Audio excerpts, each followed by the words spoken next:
¿Y qué es lo que te dicen los marxistas-leninistas?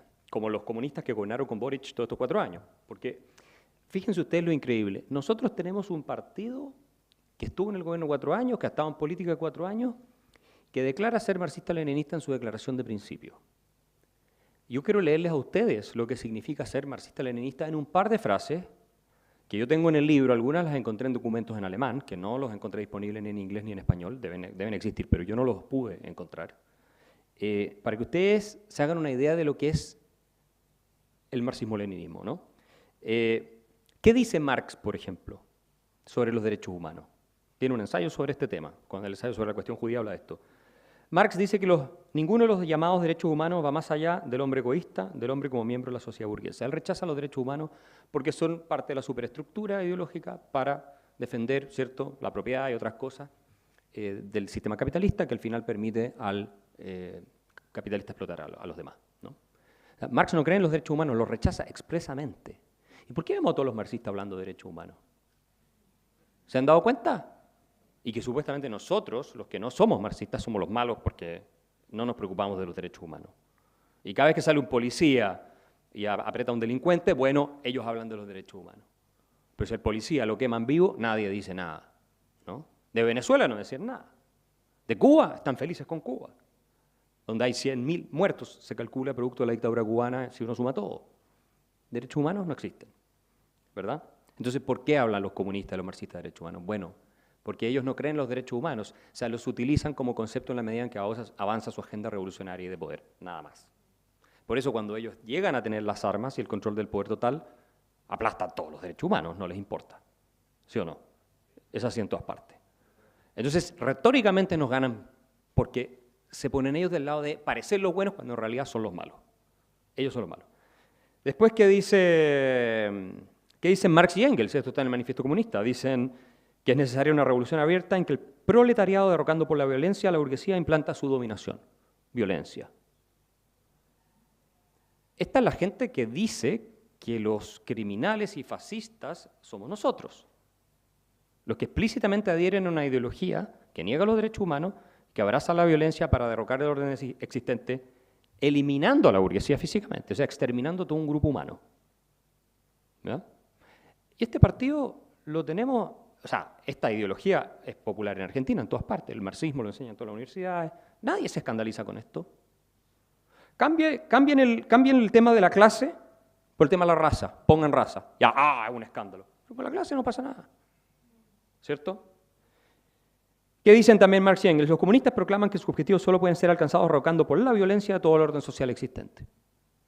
Violencia. Lo que dijo ya Agustín sobre Marx, solo existe un medio para abrigar las convulsiones mortales de la vieja sociedad y ese medio es el terror revolucionario. Terror, el régimen del terror. El régimen del terror. ¿Ya? Esto lo dice Marx. ¿Ya? Miren lo que dice Engels. Lucha implacable a vida o muerte contra el eslavismo traidor a la revolución. Lucha de exterminio. Y terrorismo despiadado en interés de la revolución, porque los eslavos en esa época en realidad se alineaba más con la monarquía que con los movimientos socialistas revolucionarios. Él propone el exterminio, el genocidio completo de la raza eslava. ¿Le enseñaron esto en la universidad? ¿No? ¿Lo comentan en la televisión los periodistas? Después Engels repite, la violencia es la partera de toda la vieja sociedad preñada de otra nueva. La violencia, siempre la violencia, la violencia, la violencia. ¿Qué dice Engels? Una revolución es el acto mediante el cual una parte de la población impone su voluntad a la otra parte por medio de fusiles, bayonetas y cañones. Y el partido victorioso debe mantener esa dominación por medio del terror que inspiran sus armas a los reaccionarios. ¿Cómo vamos aquí con la acusación de que los malos somos nosotros? O sea, yo debiera parar acá, pero luego voy a leer un par de citas más porque esto es realmente impresionante. ¿Qué dice Lenin? Otro de los ídolos de toda esta gente. Los tribunales no deben prohibir el terror, sino que deben formular los motivos que lo fundamentan, legalizarlo como principio. Esto creen los cucas. ¿No son ellos los que admiran a Marx, a Lenin y a toda esta gente? Y todos los patanes que están en las universidades diciendo que ellos son de izquierda y leyendo este tipo de cosas. Bueno, pero entonces son unos ignorantes y es casi peor. No, pero en el fondo, claro, lo de la lucha de clase lo tienen claro. Después, los trabajadores solo necesitan al Estado para aplastar la resistencia de los explotadores. Eso es Lenin. Y miren ustedes lo que dice Lenin sobre la democracia. La democracia es el Estado que reconoce la subordinación de la minoría a la mayoría. Es decir, una organización llamada a ejercer la violencia sistemática de una clase contra otra, de una parte de la población contra otra. O sea, la democracia la definen como la dictadura, básicamente el Partido Comunista, que aplasta a todos los demás que están en contra del Partido Comunista. Eso es democracia. ¿Ya? Bueno, y ustedes conocen la famosa frase del Che Guevara, el odio como factor de lucha. ¿La han oído hablar? ¿No? Bueno, la voy a repetir. El Che Guevara es tan buena persona. El odio como factor de lucha, el odio intransigente al enemigo que impulsa más allá de las limitaciones naturales del ser humano y lo convierte en una fría, efectiva y selectiva máquina de matar. Nuestros soldados tienen que ser así. Un pueblo sin odio no puede triunfar sobre un enemigo brutal. ¿Eh? Ahora, salir a comprar la polera de Che Guevara. Y por último, Latsis, que fue uno de los que dirigió toda la campaña del terror rojo bajo Lenin, dice, no estamos haciendo la guerra a individuos, estamos aniquilando a la burguesía como clase. 60 millones de muertos en la Unión Soviética. ¿Ya? A ver, yo les pregunto a ustedes acá, después de que yo les di esta evidencia que no es nada comparado con lo que está en el resto del libro, ¿el marxismo-leninismo es una ideología genocida o no? ¿Cómo resulta que tienen tanta credibilidad moral que pueden pasear con las banderas de Engels, Lenin y Marx, con las camisetas del Che Guevara, en todos lados, y nadie les dice nada? Pero vaya uno a ponerse un gorro de la Libertad Avanza y se te vienen todos encima. A mí me pasó en un aeropuerto, acá, en Aeroparque, me pasó un par de años atrás. Me salió a una argentina que estaba ahí, una señora de unos 50 años, una cosa así, me fue a gritar que yo era un fascista pro Milei. Fascista pro Milei, me gritaba. Pero con una boca de jarro, y yo estaba comiendo, después me levanto y me empieza a perseguir. Y yo le digo, facho, pero con facha, le dije. Y se quedó desconcertada, me miró y me dijo, no. Y después le gritaba a una amiga, bueno, sé, pero son así. Ustedes han visto lo que pasa con la gorra de MAGA, de Trump, todos los escándalos que hay, que tú no puedes andar con... Porque Trump es Hitler, entonces había que tratar de matarlo. Y esta es la misma gente que defiende esta ideología. El alcalde de Nueva York, Mandamni, dijo que íbamos a abrazar el calor del colectivismo. Bueno, colectivistas eran los nazis. ¿Ya? Entonces, la verdad es que ¿qué importa si tú estableces un sistema totalitario, genocida, criminal, sin límite, en nombre de la superioridad de una clase o en nombre de la superioridad de una raza? ¿Qué importa? O si yo te doy arsénico o cianuro para matarte, ¿cuál es la diferencia? ¿Ya? Entonces, esta distinción, Agustín entró en lo fino que yo explico en el libro, pero esta distinción, si uno se va bien a lo grueso, bien en general, la esencia de ambas doctrinas, como explicó Jean-François Revel, es criminógena, es completamente genocida. Yo parto el libro, de hecho se lo dedico, la dedicatoria está muy buena, lo escribí yo, así que bueno. Dice, a todos esos fascistas disfrazados de antifascistas, porque se disfrazan de antifascistas. Y parte con una cita de Friedrich August Voigt, que fue bien conocido en el siglo XX, el marxismo ha llevado al fascismo y al nacionalsocialismo, porque en todo lo esencial es fascismo y nacionalsocialismo. ¿Sabían ustedes, por ejemplo, que Benito Mussolini fue un marxista revolucionario convencido y que llevó buena parte de su vida una medalla de Karl Marx como amuleta en el bolsillo? Que es un directo heredero de la tradición marxista revolucionaria sindicalista de George Sorel, que a él le hacen una entrevista cuando ya está de dictador de Italia, y le preguntan sobre Marx, y él dice, sí, mi pasado es marxista, y en realidad Marx dice algo así como, Marx fue un genio. Sigue elogiándolo y lo sigue utilizando como referencia, incluso cuando él ya gobierna en Italia. ¿Cuántas veces se ha contado esto en la televisión, en las escuelas públicas? ¿Por qué no se dicen estas cosas? Ese artículo que tiene Marx, que voy a entrar a ese punto, sobre Dios no existe, donde dice que todas las personas que creen en Dios, el mundo cristiano, son todos unos enfermos mentales. Marx era completamente ateo. Sus padres no le transmitieron el el cristianismo, ni el catolicismo, ni nada. Era completamente ateo. ¿Ya? Él cita literalmente, Mussolini cita literalmente a Marx. Usa a Marx con esta idea de que la religión es lo opio del pueblo. Se basa en Marx para atacar el cristianismo. ¿Ya? Y obviamente él aspira a que el fascismo se convierta en la religión política y tiene un tremendo conflicto con la Iglesia, del cual yo hablo acá en el libro, porque se trata de hacer ver como que la Iglesia sea como, no, tuvo un tremendo conflicto, como también en Alemania, en la Alemania nazi. La persecución a la Iglesia católica y las iglesias evangélicas, o protestantes, digamos, en la Alemania nazi fue inmisericordia, a tal punto que el Papa Pío XI escribe 2 encíclicas del año 37, una atacando el marxismo y otra atacando el nazismo. Y si ustedes las leen, es prácticamente por las mismas razones. Y yo ahí tengo que decirles que lo que más me sorprendió la investigación en este libro, y ahí me terminé convenciendo de lo que dice Joseph de Maistre en ese artículo sobre la Revolución Francesa, cuando el tema de los jacobinos, si ustedes pueden estudiar en detalle eso, el tema de la Revolución Francesa, que te la venden como si hubiera sido una gran cuestión por la libertad humana y todo lo demás, y terminó siendo el primer genocidio de los tiempos modernos y la precursora de los regímenes nazi y digamos, comunistas. Bueno, él tiene una frase que es bien notable en ese ensayo de 1797, donde él dice que todo este ataque, yo tengo algunos números también de eso en este libro, de los jacobinos, de la revolución en contra de la iglesia, esto de desecrar las iglesias, cerrarlas, ejecutar a los sacerdotes, perseguirlos y todo lo demás, esto tiene mucho más, esto va mucho más allá que una simple violencia política que se está produciendo. Él dice acá hay algo que no es de este mundo. ¿Eh? Y yo leyendo las declaraciones de los líderes nazis y los comunistas como Marx se pasó buena parte de su juventud escribiendo poemas en honor a Satanás. Yo los tengo citados, no los inventé, ustedes los pueden googlear. A Satanás. Los términos en los cuales los socialistas de la época, Marx, Bakunin, Proudhon, los mencionó Agustín, se refieren a Dios y al cristianismo, son casi idénticos a los que usan Alfred Rosenberg, que fue el principal teórico del nacionalsocialismo, que después lo ejecutan, después de los juicios de Nuremberg. Goebbels y el mismo Hitler tiene, a pesar de que, y aquí quiero explicar esto, y se lo quiero decir a Steven Pinker alguna vez, al profesor de Harvard, porque no entendió bien, o por lo menos no estudió bien, la realidad de la visión religiosa de Hitler. Hitler no creía en Dios, no creía en el Dios cristiano, claramente. Lo que él tenía era una forma de panteísmo. Es decir, lo que pensaba era que de alguna manera la biología, la naturaleza, y especialmente en la raza, se encarnaba algo así como una divinidad.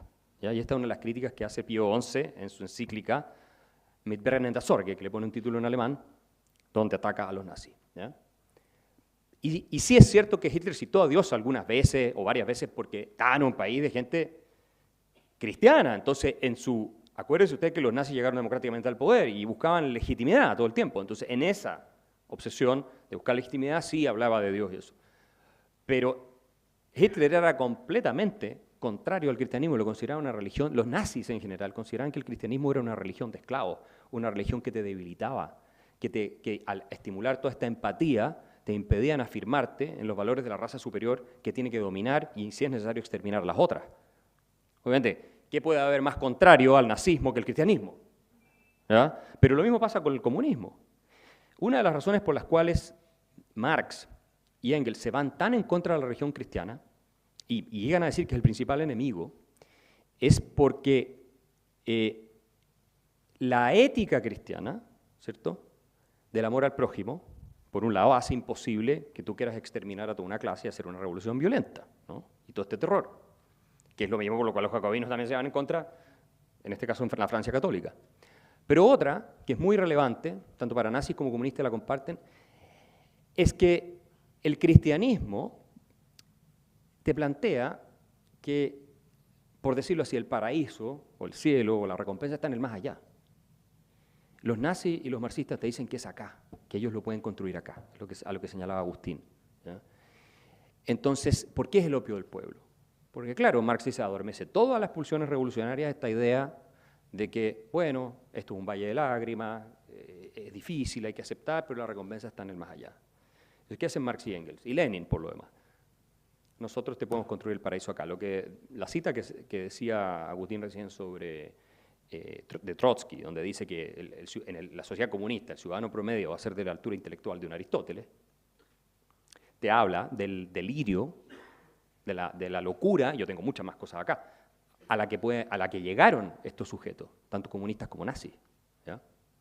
Entonces, para mí, el gran descubrimiento de esto, porque lo del capitalismo y el socialismo me parece muy importante la batalla cultural, porque los vuelve locos a la izquierda, la vuelve loco que tú le digas, oye, tú eres anticapitalista igual que lo eran los nazis. No lo soportan, ¿no? Pero es esta dimensión más metafísica del conflicto. Eso es lo que a mí me impresionó. Esto es una lucha contra el mal. Es una lucha contra el mal. Y tú no tienes que ser una persona creyente demasiado para entender esto. O sea, los nazis y los comunistas hablaban como si hubieran sido ateos que no creían en Dios, pero al mismo tiempo lo planteaban como su principal enemigo. Es una cosa realmente delirante. Y es interesante notar la cantidad de personas que mencionaba a Marx como alguien poseído, igual que Hitler. A Hitler la gente que lo conoció lo describía como un personaje, mucha gente que lo conoció, como un personaje como si hubiera estado poseído. Uno de ellos fue Carl Jung. Ubican ustedes al psiquiatra suizo famoso, probablemente el más grande del siglo XX, fue discípulo de Freud, después se pelea con él. Bueno, Carl Jung tiene un ensayo del año 36, 37 por ahí, donde él dice, él hace un análisis psíquico de Hitler, ¿no? Y dice que esta reacción, él encarna el espíritu en el fondo de Wotan, que es este espíritu germánico que los primeros cristianos lo identifican con el demonio, lo relacionan con el demonio. Y dice, y concluye Jung, esta tendencia que se está viendo en Alemania de rebelarse contra el cristianismo, liderada por este sujeto, va a terminar llevando a los alemanes a su perdición. Dicho y hecho. Y yo tengo acá, para ir cerrando, porque esto es impresionante. Bueno, como dijo Dostoyevsky, si Dios no existe, todo está permitido. Pero yo quiero leerles un capítulo, ustedes lean el libro, obviamente. Les quiero leer un fragmento pequeño. No solo leanlo, cómprenlo. Cómprenlo porque de verdad yo hice un trabajo acá muy agotador. Y muchas de las cosas que salen acá no van a ver en ninguna otra parte, menos sistematizadas como las tengo aquí. Este libro es muy importante para destruir la fuente principal de la credibilidad que tiene la izquierda, que es que ellos fueron los que lucharon contra el fascismo, cuando en realidad son una variante del fascismo o del nazismo. O al revés, el nazismo o el fascismo es una variante de lo que son ellos, ¿ya? Pero volviendo al punto que estaba haciendo.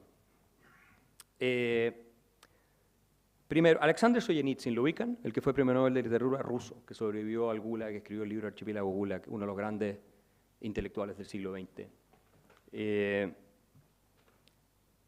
Dice, Alexander Solzhenitsyn es uno de estos genios rusos, ¿ya? Ganó el premio Nobel, como digo. Él dijo en 1983, dice, si hoy me pidieran, él como enemigo de los comunistas que estuvo en campo de concentración mucho tiempo, si hoy me pidieran formular de la manera más concisa posible la causa principal de la ruinosa revolución que se tragó a unos 60 millones de nuestro pueblo, no podría expresarlo con mayor precisión que repitiendo, los hombres han olvidado a Dios. Por eso ha ocurrido todo esto. Toda revolución comienza con el ateísmo. Como decía Dostoyevsky, si Dios no existe, todo está permitido. Pero déjenme ahora ver qué pasa en el caso de los nazis. Hans Frank, ¿les suena el nombre? Hans Frank fue uno de los líderes jerarcas nazis encargado del exterminio en Polonia. A Hans Frank lo condenan en los juicios de Nuremberg y lo ejecutan después. Fue uno de los tantos ejecutados, alrededor de 20, de los juicios de Nuremberg. Pero él da un testimonio, porque ellos podían obviamente expresar su opinión, defenderse y todo lo más. Vean ustedes lo que dice el encargado y responsable del genocidio de cientos de miles de personas en los territorios de Polonia. Vean ustedes lo que dice en poco tiempo antes, horas antes de que lo ejecuten, ¿ya? Dice, al comienzo de nuestro camino, no sospechábamos que nuestro alejamiento de Dios podría tener consecuencias tan desastrosas y mortales, ni que necesariamente nos veríamos cada vez más profundamente implicados en la culpa. Al apartarnos de Dios, fuimos derribados y tuvimos que perecer. No fue solo por deficiencias técnicas ni por circunstancias desafortunadas que perdimos la guerra, ni tampoco por desgracia o traición. Ante todo, Dios pronunció y ejecutó su juicio sobre Hitler y sobre el sistema al que servimos con mentes alejadas de él. Y después dice, a ver, este es uno de los, como insisto, este es uno de los que conocía el sistema bien por dentro y uno de los máximos líderes nazis. Ruego a nuestro pueblo que no continúe en esa dirección ni siquiera un solo paso más, porque el camino de Hitler fue el camino sin Dios, el camino del apartamiento de Cristo y, en última instancia, el camino de la insensatez política, el camino del desastre y el camino de la muerte. Tienes, por un lado, un ruso que vive los horrores del comunismo y tienes, por otro lado, uno de los ejecutores de los máximos horrores del nazismo con el mismo diagnóstico. Fue el abandono del cristianismo y la guerra contra el cristianismo lo que permitió que esto llegara a los niveles que llegó. Habría sido completamente inconcebible, imposible, si hubieras tenido líderes realmente cristianos, tanto en el lado de los comunistas como en el lado de los nazis, que esto hubiera pasado. De partida, el nazismo y el comunismo no son compatibles, para nada, ni en una coma, con el cristianismo. Por eso a mí me preocupa, llevándolo a tiempos actuales, la tendencia secularizadora que ha llevado al surgimiento de otras religiones políticas como el wokismo, que comparten mucho más de lo que ustedes creen con el nazismo y el comunismo. ¿Ah? Yo acabo de publicar un trabajo que creo que lo van a subir a Faro, un paper en un journal en Canadá sobre este tema. Y finalmente, bueno, esto va para una larga discusión, pero por un último punto.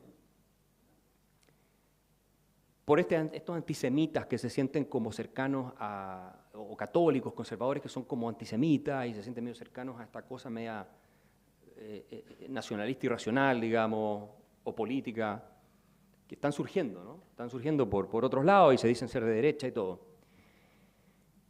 Cuando ustedes leen el ensayo sobre la cuestión judía de Marx y después leen el Mein Kampf de Hitler, los términos en los que Marx y Hitler se refieren a los judíos son casi idénticos.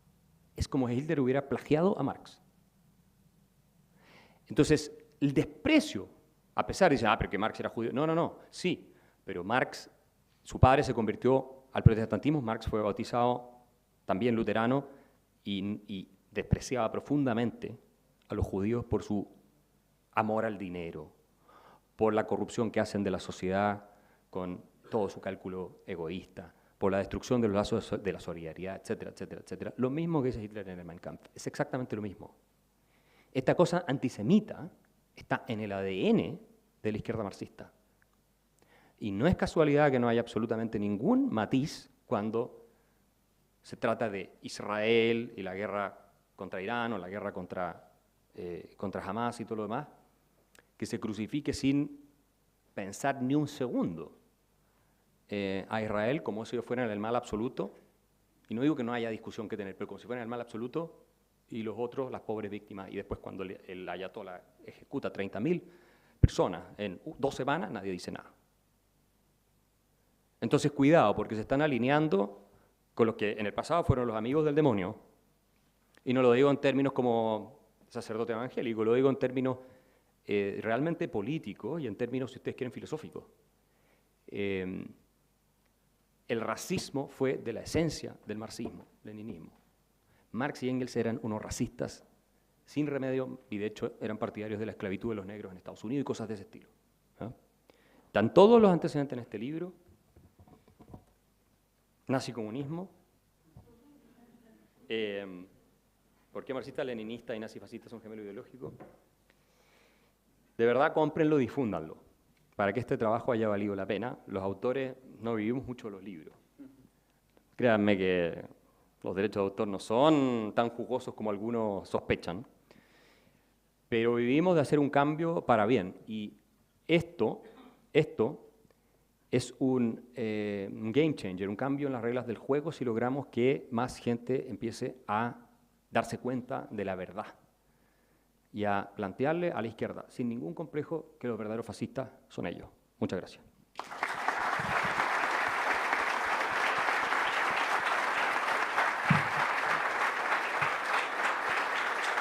Bueno, a ver si se escucha. ¿Está prendido? Hola, hola. Ahí sí, ahí sí. Bueno, muchas gracias Axel, muchas gracias Agustín. Realmente, si no encontraron motivos para comprar el libro, ya no sé cuánto tiempo más, pero realmente nos queda corto todo el tiempo que estuvimos.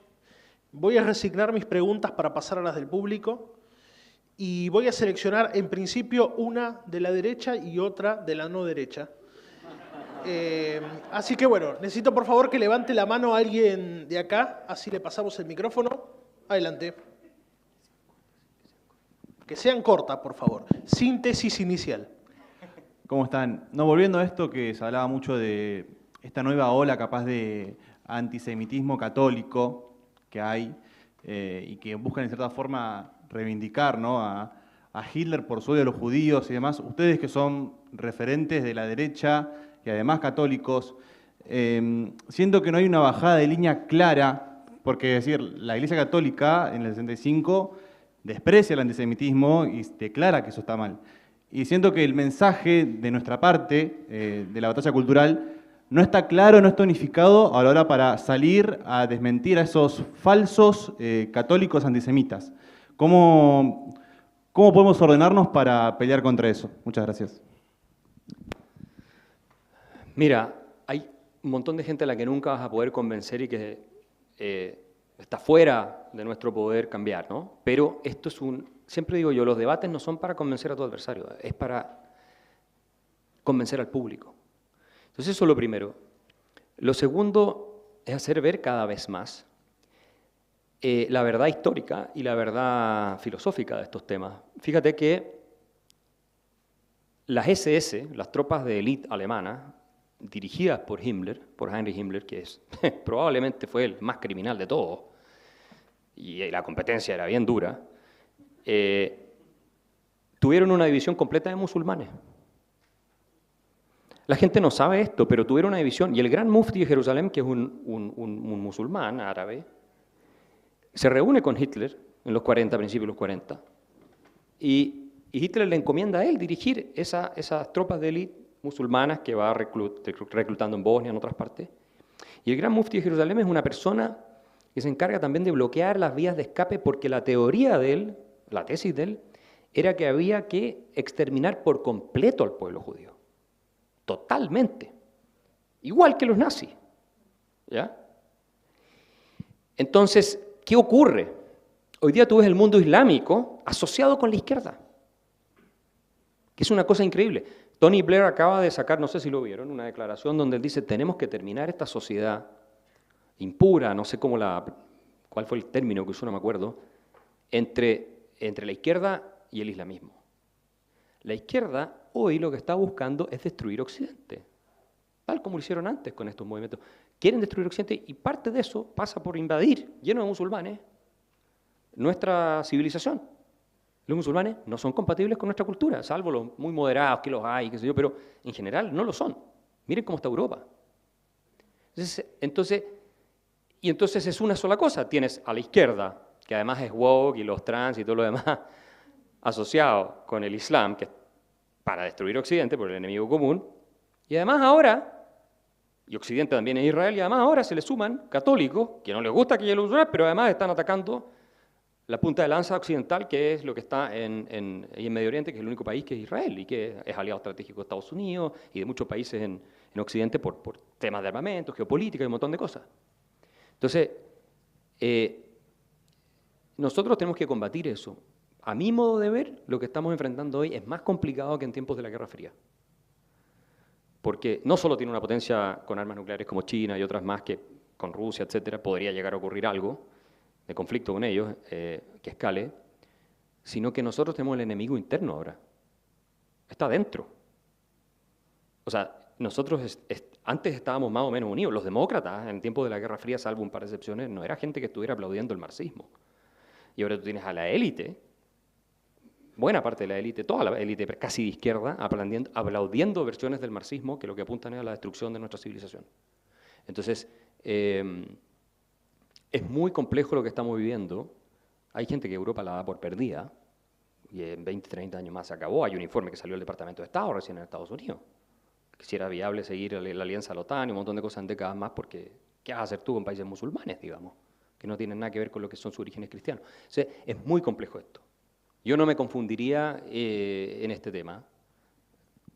Me extendí la respuesta, pero creo que es importante notar que uno puede ser crítico de Israel, crítico de muchas cosas, pero ser completamente anti-Israel y todo lo demás es caerle en el juego a la izquierda más revolucionaria, más radical, más marxista, que quiere destruir nuestra civilización.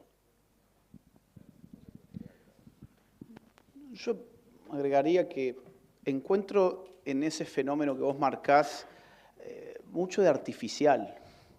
Yo no estoy seguro de si realmente esa corriente que vos marcás es tan prominente como se supone, sobre todo en redes sociales. Yo me he tomado el trabajo de estudiar las distintas cuentas que constantemente bombardeaban en mis perfiles, cada una de mis publicaciones. Hice toda una estadística del asunto y cerca del 95% eran cuentas falsas. La mayoría ni siquiera tenía foto de perfil, ninguna foto de perfil. La inmensa mayoría no tenía ni siquiera 100 seguidores y eran cuentas creadas muy recientemente.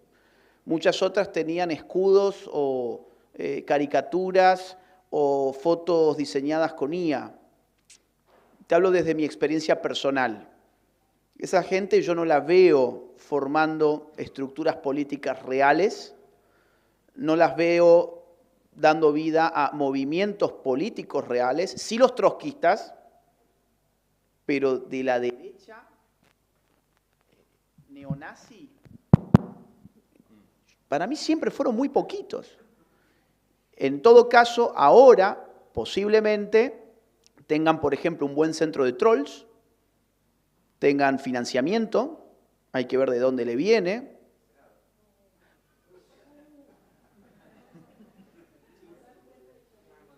Todos podemos sospechar. No, está bien. Digo, somos libres de sospechar y no, mejor no voy a entrar ahí ahora. A lo que voy es, yo creo que hay una guerra digital en este momento donde uno tiende a confundir la realidad con lo que le aparece en X y en Instagram. Lo que aparece en X y en Instagram, en mi experiencia, y mira que los he tenido acechando durante meses y no los he bloqueado a propósito, porque he querido ir dándole seguimiento a todas esas cuentas, ir clasificándolas en distintas categorías para ir viendo cuánto de verdad había atrás de esto, y mi conclusión es que arriba del 90% eran falsas. Aún así, lo que sí llama la atención es, en todo caso, algunos oportunismos de gente de influencia que en su vida le escuché una sola palabra sobre el tema, hasta hace 6 meses descubrieron algo llamado Israel. 6 meses. Mirá que nunca jamás les escuché nada sobre el tema, hace 6 meses resulta que descubrieron la piedra filosofal. Bueno, vos me preguntás cómo reaccionamos a eso. Mi primera reacción es indiferencia absoluta. En primer lugar, porque no los considero intelectualmente. En primer lugar. Y en segundo lugar, porque no creo que sean los que quieren aparentar ser. Ahora, si tuviésemos que responderles algo, yo les respondería enviándolos a leer la encíclica del Papa de 1937 con viva preocupación, que es precisamente la encíclica que mencionaba recién Axel, donde hay una condena irrestricta, diría, a las posiciones que este tipo de gente reivindica. Sí sería interesante evitar que se contamine al catolicismo de gente que lo está instrumentalizando políticamente. Pero como te digo, son pocos, evidentemente tienen hoy poder quizás económico, como para poder haber armado sus o haberse organizado en redes de esa manera, pero en principio yo no creo que eso tenga traducción hoy como movimiento político, como partido político, como opción política. Acá quiero agregar solo una cosa, donde me preocupa un poco más en Estados Unidos. Sí. ¿Ya? Porque ahí está empezando a surgir, o sea, no, está completamente consolidado, y es la pelea que tienen entre Ben Shapiro, con Candace Owens y con ahora la Megyn Kelly, que está como siempre entre medio, pero en el movimiento MAGA hay una cosa, Tucker Carlson, todos ellos, que se ha vuelto muy virulentamente antisemita. ¿Ya? No todos ellos, en distintos grados, y anti-Israel. Ahí me preocupa. ¿Ya? Y que eventualmente eso tenga como una proyección hacia movimientos en América Latina o en otros lados, que es algo que yo tampoco descarto 100%, pero obvio que Agustín tiene toda la razón. Esto por ahora acá no es marginal. Pero sí me preocupa en el caso de Estados Unidos porque está fracturando en medio el movimiento conservador, y eso es muy malo desde el punto de vista político, claramente. Así que, ¿cómo se llama este que salió ahora, que tiene apellido hispano? Fuentes, bueno, y tiene sí. Y lo peor es que hay gente inteligente, muy articulada, ¿no? O sea, tiene muchos seguidores. Entonces, bueno, eso yo lo diría así. Yo sumo una última cosa, pues hay otra curva que no hay que comerse. La idea que nosotros habríamos traicionado las banderas de la derecha. Eso se está intentando instalar en redes, por ejemplo. Y cuando vos mirás de cerca Trump en Estados Unidos, los Bolsonaro en Brasil, Milei en Argentina, José Antonio Kast y Johannes Kaiser en Chile, Víctor Orbán en Hungría, Abascal en España. Es decir, y si querés ir al mundo intelectual, Jordan Peterson. Es decir, en realidad nosotros estamos diciendo lo que siempre dijimos. Nosotros atacamos, por ejemplo, a George Soros por cómo ha financiado el wokismo y a las izquierdas en nuestros países. No por ser judío, porque al mismo tiempo podemos encontrar un judío en PragerU, por ejemplo, o en Daily Wire. Es decir, acá no ha habido ninguna traición a ninguna bandera, tanto así que todos nuestros referentes dicen exactamente y hacen exactamente lo que vienen diciendo desde hace años. Pero esa es la otra curva que se está tratando de generar, la idea de estos tipos han traicionado porque se han vendido al sionismo.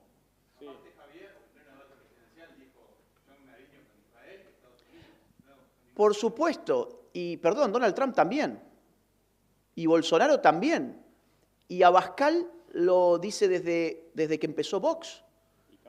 Y Kast lo está haciendo. Y toda esta gente que ahora irrumpe acusando traición, no se da cuenta que en realidad esto, que le podemos llamar, si ustedes quieren, la nueva derecha, siempre ha tenido esta postura. Que, ojo, no es necesariamente sionista. Sionismo es otra cosa. No es necesariamente sionista. Pero que en el esquema geopolítico, como dijo Kaiser recién, la idea de no dejarle lugar a los que realmente están intentando colonizar Occidente, que son los islámicos, esto ha sido, pero una cosa ABC para la derecha europea y para la derecha en América, especialmente en Europa por motivos obvios. Entonces, acá en realidad no hay nada más que una sensación que se está tratando de generar y una realidad en Estados Unidos. Estados Unidos, comparto con Axel, esto es así, MAGA en este momento tiene una fractura, por un lado MAGA y por el otro lado American First.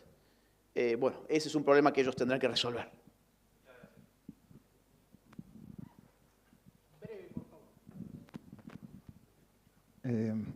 Siguiendo este tema, ¿no? Lo que más me gustó de tu libro, yo lo leí y me gustó mucho esto, que metieras la religión, ¿no? que es el tema. Y cómo lo pusiste como primero hay una característica que es la tabula rasa, o sea, primero necesitan limpiar un pasado, desconectar al hombre del pasado, y después viene esta nueva religión, como la que dijo Agustín, del intramundo o del inframundo incluso, ¿no? Como se ve en el último capítulo.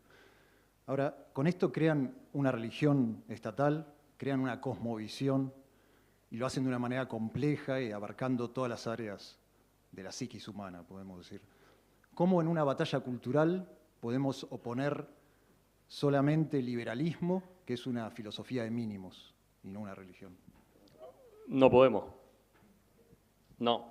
Acá tiene que haber una defensa absoluta, profunda del cristianismo, o la tradición judeo-cristiana. Hay gente que le carga ese concepto, pero es judeo-cristianismo. Y tenemos que... Esta es una conclusión a la que llegué yo después de ser ateo y agnóstico durante toda mi vida. Y de hecho, personalmente yo sí he hecho un tránsito a la fe en los últimos 5 años, por distintas razones, pero una cuestión que terminó por sellar el tránsito fue la investigación en este libro. O sea, y he llegado a la conclusión, que probablemente muchos la mencionaron antes, T.S. Eliot, por ejemplo, aunque me enteré después de llegar yo a mi conclusión, que Occidente no sobrevivía sin el cristianismo, se acaba todo. Y que no sobreviva Occidente significa que se acaba la libertad, se acaba la economía de libre mercado, se acaba la seguridad, se acaba todo. O sea, o volvemos a un infierno pagano, ¿ya? O nos convertimos en país ocupado por el Islam, donde gobierna la Sharia, que es lo que está pasando cada vez más en Europa. Pero si tú no ofreces un anclaje a la trascendencia, ¿ya? Y una idea de verdad objetiva, que es lo que te provee el cristianismo, y un diagnóstico certero sobre la naturaleza humana, que es lo que tiene el cristianismo, como lo dice Voegelin, el cristianismo tiene un diagnóstico bastante certero sobre la naturaleza humana, ¿no? En cambio, estas otras ideologías no, y por lo tanto creen que te pueden recrear al ser humano completamente y traer el paraíso. Bueno, vamos a colapsar civilizatoriamente, y hay síntomas de eso. El liberalismo no basta. Y de hecho, yo tengo que argumentar, incluso desde Hayek, yo creo que si él estuviera acá me daría la razón. Porque él cuando uno lo lee bien, él rescata mucho las tradiciones, pero también habla de la religión. Y él lo bautizaron católico, pero bueno, fue ateo buena parte de su vida. A mí me contaron que antes de morir se volvió a creer en Dios, no sé. Pero él identifica el nazismo también como una reacción, y el socialismo general marxista como una reacción anticristiana, contra elementos del cristianismo. ¿Ya? Entonces, no tienes que ser un liberal, o sea, un conservador necesariamente, para entender que hay un sustrato sociológico, histórico, de valores, ¿no? De instituciones informales que han permitido que tu civilización sea lo que es, y que ese sustrato no hay nada que se compare en influencia al cristianismo. Obviamente está el legado de Roma, de Grecia, todo eso, pero al cristianismo, y que no puede sobrevivir culturalmente si se deja de creer en Dios, y en una secularización absoluta. Yo era muy partidario de la secularización antes. Hoy día creo que es un error. Hoy día creo que, fíjense lo que les voy a decir, me van a crucificar los liberales. Yo creo que los estados tienen que defender la identidad nacional. Y esa defensa de la identidad nacional no solo pasa por el control migratorio, que es obvio, o sea, sobre todo culturas que totalmente incompatibles, no tienen nada que ver contigo en ningún sentido, y que son un retroceso, sino también en términos valóricos. Porque si no, ¿en qué vamos a quedar? Que no se puede hacer una celebración pública en la Municipalidad de Buenos Aires de la Navidad, porque resulta que como somos totalmente neutrales, entonces también hay que tener una para los musulmanes y hay que tener una para los no sé cuántos. No, este es un país cristiano de tradición. La pregunta, ¿queremos que cambie y sea musulmán? No. ¿Queremos que nos dé lo mismo? No. Yo lo veo en Alemania, yo soy alemán, yo viví muchos años allá. Alemania es para ponerse a llorar. Y te lo digo como alemán que amo ese país. Tengo ciudadanía, todo, hablo el idioma. Es para llorar lo que está pasando en Alemania. Tú ya no puedes, hay ciudades que han cancelado los mercados de Navidad por la amenaza de los atentados de los musulmanes. Hay otras que se niegan a muchas festividades cristianas para no ofender a los musulmanes. Y así nos vamos. El rey de Inglaterra celebró el Ramadán y le dio un saludo a todos los musulmanes, pero no quiso dar ningún discurso ahora para Semana Santa. Entonces, el que sigue esto, se está dando cuenta cómo Occidente, y viene de ahí, de la cosa religiosa, Occidente está retrocediendo y te está desgranando que un punto que va a colapsar. Yo no creo, para cerrar, no basta el liberalismo, tenemos que recuperar los fundamentos del cristianismo y no entrar en la pelea si son luteranos o son católicos, o que el verdadero es el mío, que esto, que otro, que esta misa, que la otra misa. No. Aquí hay que irse con C.S. Lewis. C.S. Lewis, que era ateo, y se convierte al cristianismo, y escribe ese ensayo, Mere Christianity, donde él explica lo que tenemos en común todos los cristianos. Y lo escribe en parte como una explicación de qué estaba defendiendo Inglaterra en la guerra frente a los nazis. ¿Ya? Entonces los que queremos, digamos, que nuestra cultura prevalezca en el tiempo, no podemos evitar ese trabajo. Defender el cristianismo, y yo no sé cómo lo vamos a hacer, pero empezar a convencer a la gente de que el Dios cristiano, eso, hay buenas razones para creer que es cierto.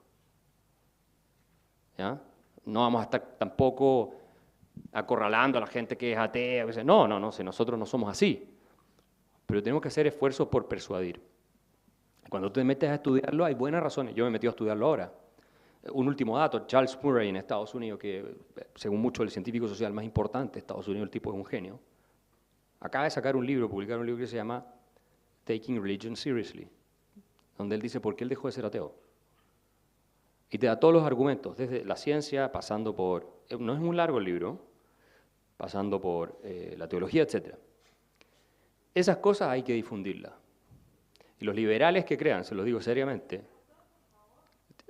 Charles Murray, los liberales que crean que la libertad se va a defender solo maximizando tu placer económico y tus utilidades y todo lo demás, están destinados a verse muy frustrados y a ver su civilización derrumbarse alrededor de ellos.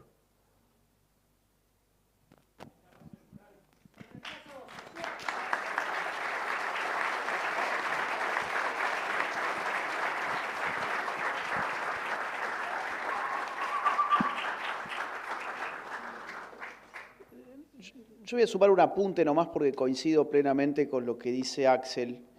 Tenemos mañana un círculo de lectura, no sé si acá hay gente que se inscribió, a ver si levanta la mano. ¿Han leído el libro? Sí, Kenneth Minogue tiene un capítulo sobre cuál es el aporte del cristianismo a la política occidental. Y uno de los principales aportes ha sido la capacidad del cristianismo para separar la esfera religiosa del Estado. A diferencia de los griegos, de los romanos y también de los sistemas totalitarios que con esas religiones políticas llamadas ideologías le demandan al individuo una conciencia uniformizada por el poder político, el cristianismo apela a la interioridad extrapolítica, es decir, por fuera de la política el ser humano tiene una relación trascendental con su creador. Esa idea es novedosísima. Esa idea no existía antes. Es decir, un Aristóteles, su vivencia de la deidad era una vivencia política de la deidad. Lo mismo los romanos. Había una articulación entre el Dios y la polis íntima. El cristianismo separa eso. Y eso nos distingue, por ejemplo, del mundo islámico, donde los regímenes son teocráticos porque nunca generaron esa separación. La pregunta, entonces, es, ¿podemos nosotros ofrecer una religión política que entusiasme? O algo más o menos así habías planteado. Y yo te diría, no, precisamente porque somos todo lo contrario de los mercaderes de las religiones políticas. Si uno mira la idea del Estado mínimo, principio de subsidiariedad, que por cierto es reivindicado por la doctrina social de la Iglesia, que la idea general del principio de subsidiariedad es que ninguna unidad mayor debe hacer aquello que pueda hacer la unidad menor. Es decir, aquello que pueda hacer la familia que no lo haga el municipio, lo que pueda hacer el municipio que no lo haga la provincia, lo que pueda hacer la provincia que no lo haga el Estado.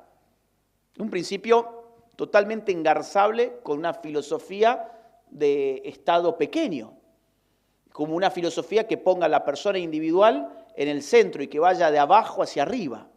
Y en ese sentido, hay una articulación política entre lo que le aportó el cristianismo como fundamental a la política occidental y lo que le aportaron las luchas contra los estados absolutos, contra los autoritarismos, contra los totalitarismos, que es el respeto por la persona individual, el respeto por el entorno de la comunidad más próxima al individuo.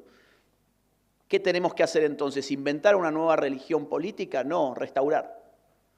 Y desde ese punto de vista, más que conservadores, yo diría, estamos llamados a ser restauradores o reaccionarios, si ustedes quieran.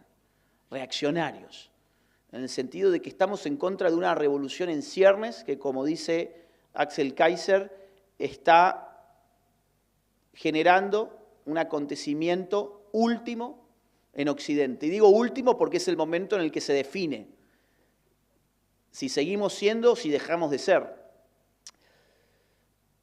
Por eso siempre me pareció una estupidez cuando los liberales o los libertarios se peleaban con el mundo cristiano. El ser humano al final, estoy convencido, y creo que la historia me daría razón en esto, no la historia próxima, sino la historia de la humanidad desde que se registra, o desde que tenemos registros, mejor dicho, está atravesado por una constante antropológica que es el deseo de trascender.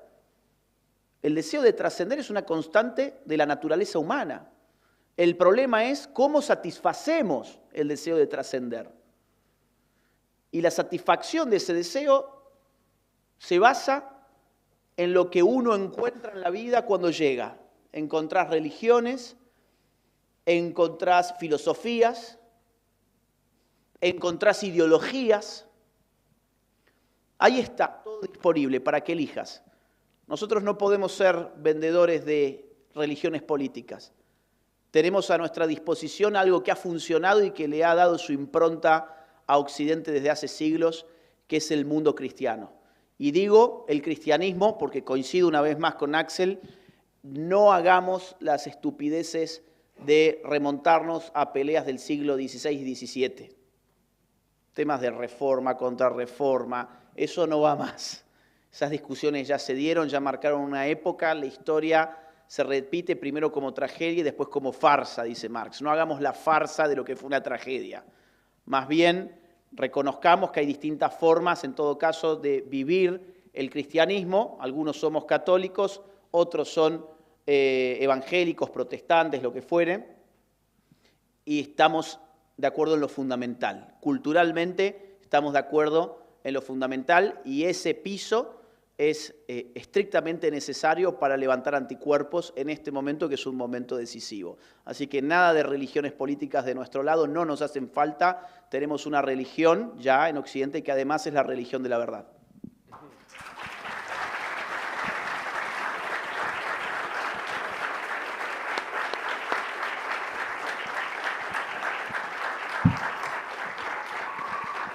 Bueno, excelente presentación del libro, excelente masterclass, porque hoy nos llevamos no solamente la posibilidad de adquirir un libro, sino también de adquirir nuevas herramientas que nos van a servir a todos para seguir dando esta batalla cultural.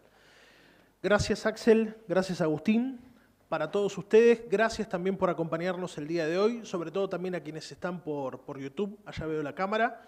Y recuerden que saliendo por el auditorio, ahí está el señor de Ariel con los libros, háganse de uno. Y bueno, nos estamos viendo en un próximo evento de Fundación Faro. Gracias por acompañarnos.